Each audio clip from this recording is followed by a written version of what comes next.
My name is Steve Haworth. I'm a body modification artist.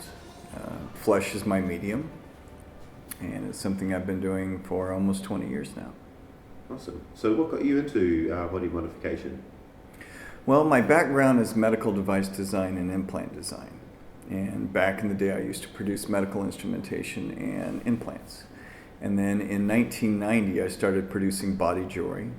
And in 1991, I started my own piercing studio.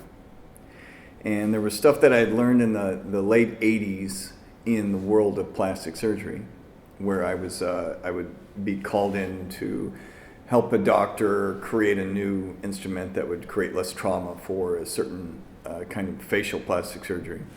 And I'd be looking at this, well, we just give this person cheek implants, we could give them horns. And they're like, oh, no, we can't do stuff like that. And then after moving into the piercing field, I started really thinking about these concepts of really unique modifications. And in late 1993, early 94, a friend of mine who's in the US, who's from New Zealand, she calls me up and she says she wanted a piercing that was unlike anything anybody else had seen. And I told her, I said, well, I've been thinking of this concept of doing beads underneath the skin of the wrist, so it looks like you have this implant, or you have a bracelet, but it's implanted under the skin.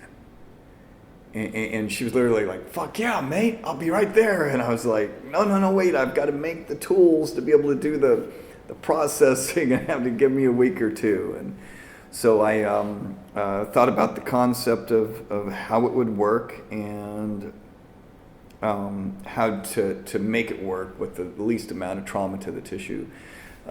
Made my very first set of dermal elevators for subcutaneous 3D work, and did the procedure, and to this day she still has them.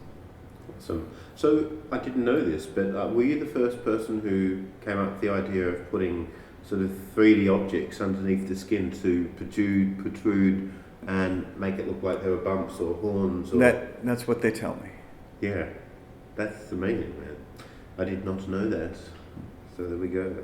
All right, so let's talk about some of the more experimental things that you've done to augment the body. Yeah.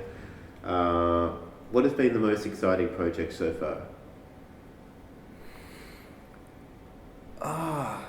It's after 20 years, it's kind of difficult to use the word experimental, because in 1996 I did the very first horns, and at that point it was experimental and it was very exciting, and we were my very first set of horns, which would have been what I would have called first generation, now today is second generation. And now today what we use is first generation horns most of the time is what would have been third generation back then, because I was very much into being very cautious and pushing the limits very slowly, so that we didn't cause any harm or damage to the person who was getting the art.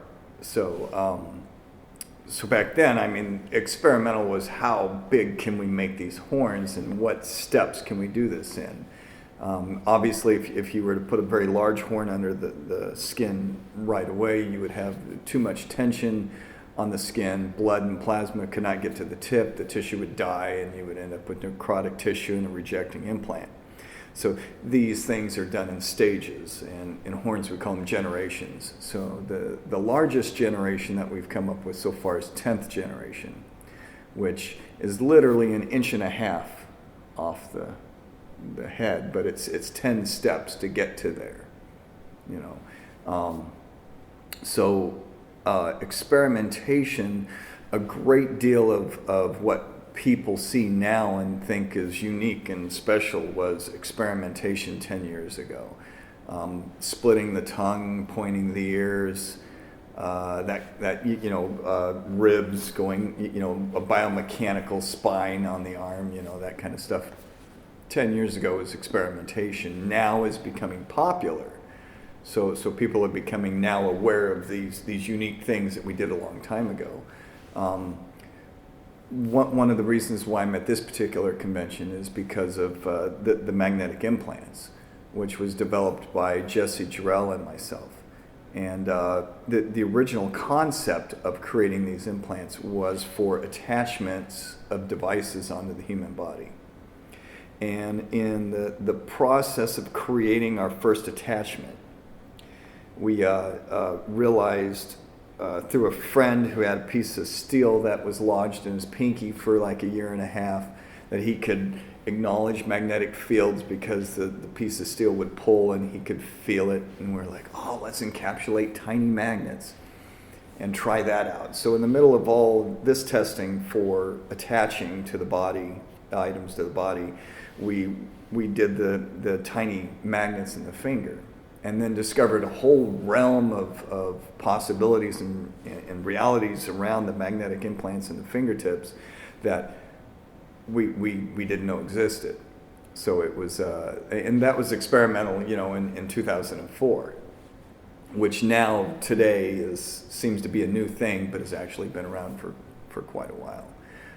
The new stuff that's experimental now, and I've jumped around because there was a failure with the attachment of magnets and whatnot, which I'll explain if you want me to. But so when we attempted the larger magnets for actual attachment, we discovered that two powerful magnets with tissue in between over the course of a period of 20 minutes or so will slowly press all the blood and plasma out. And then what you end up having is a crushed tissue. So within 20 minutes, you take that off and you're relatively okay. But if you had it on there for longer than 6 hours, the tissue would go necrotic. No blood, no plasma, no oxygen, dead tissue. So that's why I don't mess with larger magnets. Now there's other people out there now who are encapsulating huge magnets and putting them into people without the concept of the research, and it's kind of like artists are very finicky, and so it's like if I go to them and I'm like, I tried that a long time ago and this didn't work, they're kind of like, oh well, who are you? I don't believe you tried this, did it? So they're going to have somebody go necrotic to learn their lesson. I've done my best to educate people. I educate, I talk about this on my website and so on and so forth. But to get back to your original question of what's new and what's or experimental is, I am not the microelectronics guy, but the microelectronics guy, I'm the guy that they come to take their ideas, make them streamlined, and then encapsulate them in silicone so that it can be implanted. And there's 3 different groups of transhumanists or grinders, however they choose to label themselves, that I'm working with currently, with 3 different kind of unique electronic device implants. And there was discussions of this kind of stuff in 1996, but the problem then was the technology was moving so fast that anything that you would create back then, which would have been big and bulky, in 6 months would have been outdated. Where now, even though the technology might be outdated in 6 months, it's now small enough and advanced enough that even if it's outdated in 6 months, that's still going to be useful to you for the next 5 years, which makes it much more plausible as a implantable body modification. Excellent. I have actually I did an interview just recently with Kevin Warwick, and as I mentioned before, I've done some interviews with Stella. But are you aware of what Kevin Warwick did with the implantable RFID? Yes. Got anything to? Can you respond to that idea? I put an RIDF chip. It was a one for a pet, which I'm not sure. I think that might have been the ones that he had used as well a long time ago for a friend of mine who's a computer person. But their opinion was, because an RIDF is a passive communication system, anybody with a reader can pick up on that code. So even though you have it and you could, go to your computer and unlock your computer or walk up to your house and the door opens, and it's a readable thing. So it's, in my opinion, it's a novel idea and it's a novelty item, but if it can be so easily hacked, I wouldn't use it for a security item. But I think it's cool, I first found out about Stellark, I think it was in the mid-90s. I was given a book showing some of his performance arts from back in I think the late 70s and the mid-80s, and was very amazed at his complexity and his suspensions and the unique concepts that he would incorporate with his suspensions as performance art. And a lot of people do suspensions for the spiritual aspect of it, where he was doing it as kind of like a removing the human, or removing the consciousness from the human body, separating, like making the body obsolete, if you will. And very fascinating individual, very fascinating artist, and very fascinating ideas. And I got the opportunity to meet him at the Arizona State University when he was giving a talk, and I was up on stage and had the electrical hookups to where there was 4 of us, and he could make one of us put our arm up, and the other one put their arm out, and the other one close the hand or open the hand or what have you. And he was showing how through these electronic sensors and electrical stimuli to the muscle that he could actually force someone to involuntarily move their body, and yeah, that was pretty cool. Yeah, he's a bit of, it's in a sense a visionary, although he doesn't really focus on what some sort of product or device that could come out of these sorts of experiments that he does. He says his work is non-utilitarian. Mm-hmm. In a sense, it's not there to be sort of engineered into a product or to solve some problem. It's there to be experienced. Mm-hmm. Yeah. So I think he's an amazing dude. He started doing some experiments. As far as I understand, late 60s. It's going back a while. Yeah, absolutely. Yeah. You mentioned some other guy who was also doing some things, but he wasn't perhaps doing them as early as Stellark. Who was that? I remember having a conversation. Fakir Musafar is also an individual who's done, I don't want to say experimented, but has gone into the realm of spirituality through suspension, which was an entirely different angle of approach to suspension than Stellark. Okay. So have you been involved in suspensions yourself? Since the mid-90s, yes, absolutely. Yeah. Have you done performances, or are you just a person? I've been involved in well over 150 suspension performances, but as far as private suspensions for taking someone on the journey of going through a suspension, I've probably done, I would say, somewhere around 2,000 or maybe higher than that, I don't know. Wow. But we'll have a suspension party and we'll do 20 to 30 people in the evening. Jesus. Yeah. Wow. So so what about your views on transhumanism, or whatever you like to call it? I'd like to get your views on what you think about that, and where you see the usefulness of it, or where you see it's going in the future. I really love the concept of evolving the human body through science to create evolution of the human body. the things that I see as being a problem, like I don't see any downsides or negative aspects to transhumanism. I try to participate and assist, anywhere I can. The sixth sense of the magnets, that was a big contribution that I was able to assist with, that me and Jesse Jarrell. That being said, there are several states in the United States that have outlawed certain kinds of body modification. And they did this not based off of nothing.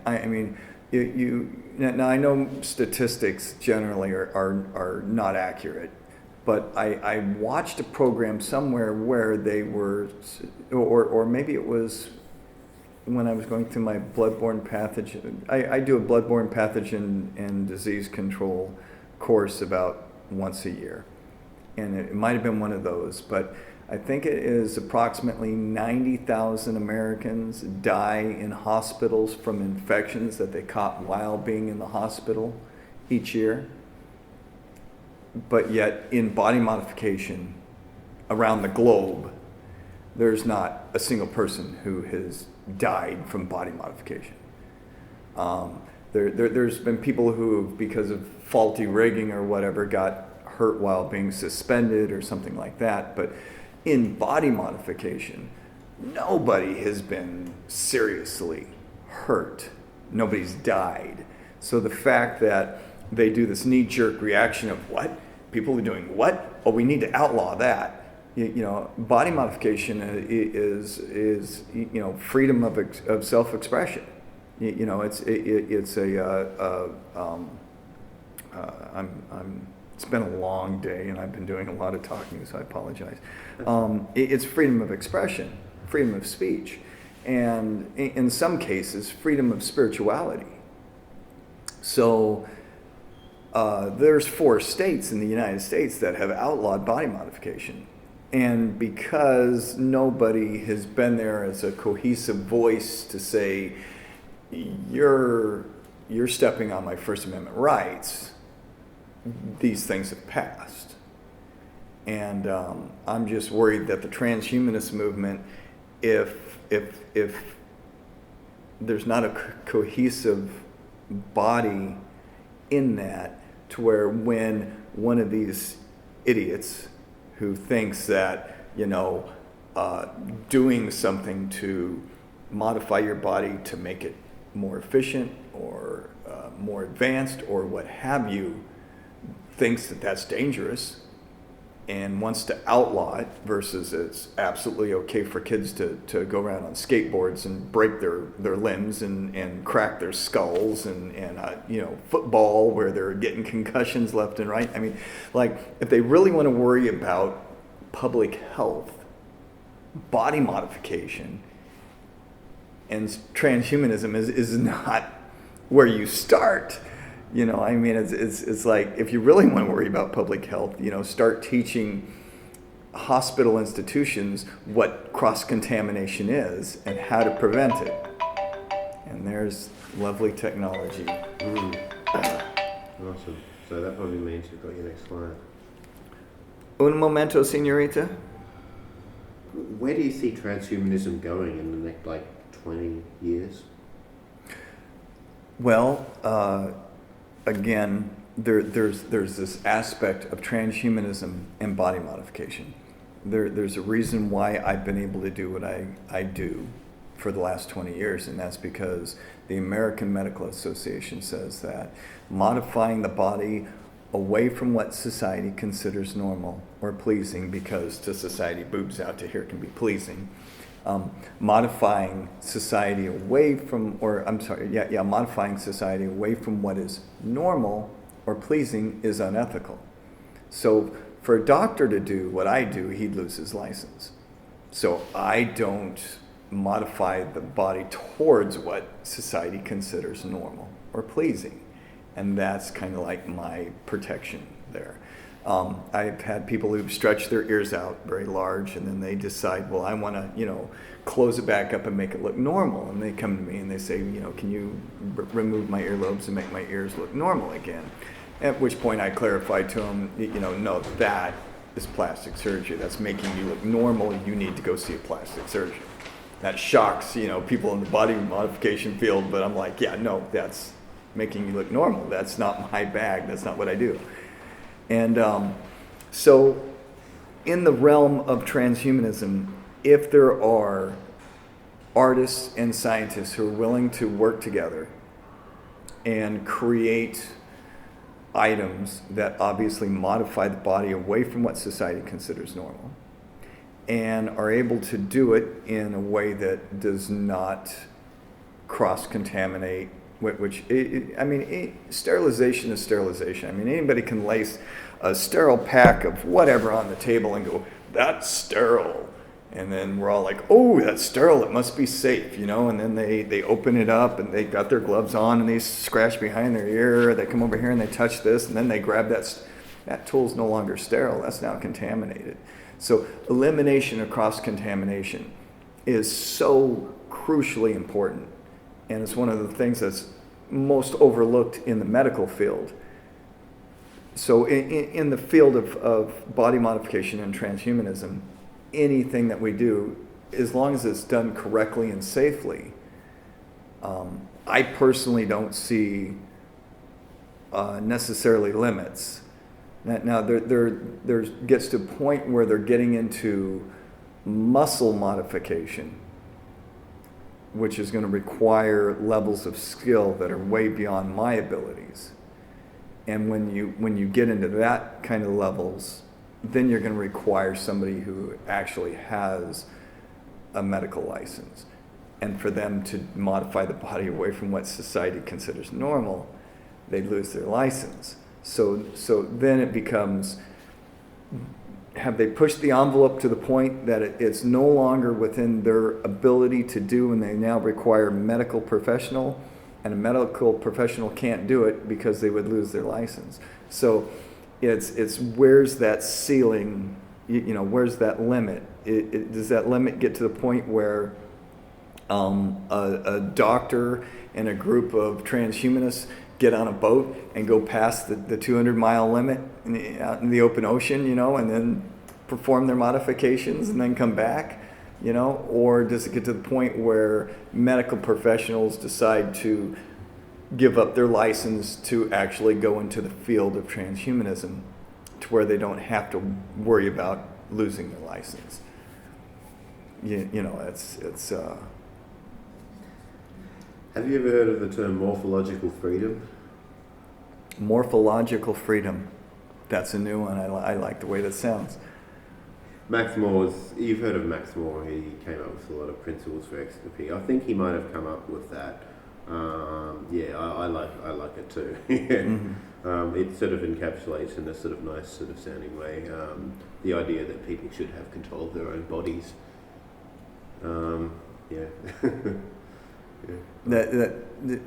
Did he have body dysmorphic disorder? No. He's actually as built as the Incredible Hulk. But that aside, he's a very smart man. So I'm just saying that only because I know people who do have body dysmorphic disorder who would really like that concept of saying, just because I don't want to look like everybody else doesn't mean there's something wrong with me. Definitely. I'll try and find something and email it to you. Morphological freedom. Google it. So, also, have you had any thoughts about the future of artificial intelligence and the singularity? That seems to be a pretty big concept that people are thinking about, including me. And is often brought up in transhumanist circles. I try to stay out of the whole AI debates and concepts, honestly, because my whole life is work. I get up, I'm doing CAD CAM, I'm at my machine shop working with my CNCs, creating new molds. coming up with new concepts, working with people on new ideas, doing more CAD/CAM, and then going to bed. So to sit and worry or think or ponder or come up with a hypotenuse about AI is just, yeah, I know. I'm way too busy to. Well, how do you think society is moving towards acceptance of body modification and acceptance of transhumanism in general? Well, right now there's approximately Right now, there's approximately 45 million Americans who are tattooed. Compared to 40 years ago, I think that number has drastically changed. So, tattooing is a form of body modification. When I did the first metal Mohawk in 1996, and Joe Aylward with those steel spikes screwed in his head, I mean that was like, oh my God, and now today it's the concept of the icon of the 90s was the guy with the metal screws in his head. Seems to be a household normality. So do I think body modification is becoming more accepted? Yes, I do. Do I think it will become the mainstream? Probably not. But is it growing in popularity amongst certain groups? Yes, absolutely. I reckon people will modify their bodies for utilitarian purposes. Like, for instance, if somebody got a chip inside their head, or some form of augmented blood control to flow more blood and nutrients to the brain, or like some sort of button they could press and give them a buzz, people do that. Mm-hmm. And people already do, but only for medical reasons, Mm-hmm. But as soon as it becomes sanctioned and people can start using these technologies to help them make better stock trades or stuff like that, what do you think about? A vast majority of the work that I do has to do with body modification, not brain modification. So although my circles overlap, I don't really push very hard in those areas. What do you reckon in the future, maybe 10 years or 20 years or whatever time frame you choose, okay, how will people be recreationally modifying the body in ways that they aren't doing today? What will technology allow, and what will people choose with the technologies? Okay. With the level of curiosity that we see in transhumanism and the level of genius that's being brought into it and the level of scientific study, I think that it will make the future of what we see of modifying our bodies for aesthetic, performance, sexual enhancement, mental enhancement. I think that in the future that what we're going to see is truly amazing leaps in knowledge and in advancement of stuff that we wouldn't even think would be possible today. And stuff that people think isn't even possible today is already being worked on at the moment. So, as time goes on, I'm sure there'll be amazing things to see. Excellent.